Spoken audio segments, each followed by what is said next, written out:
The history of Janome is a story of innovation.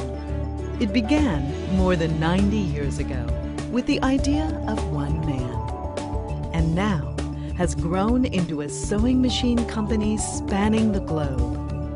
In 1921, a Japanese entrepreneur named Yosaku Ose began the Pine Sewing Machine Company. It was his country's first domestic sewing machine manufacturer. At that time, most machines used an oblong shuttle-type bobbin. But Mr. Ose had a better idea.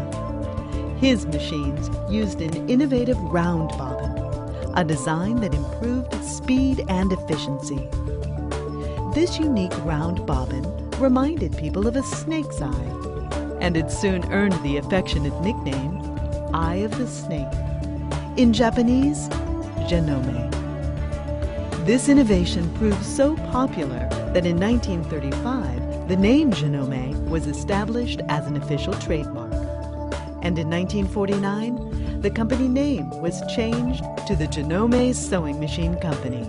Over the next 25 years, Janome grew to become a household name in Japan. And seeking to expand into the U.S., the company purchased New Home in 1960.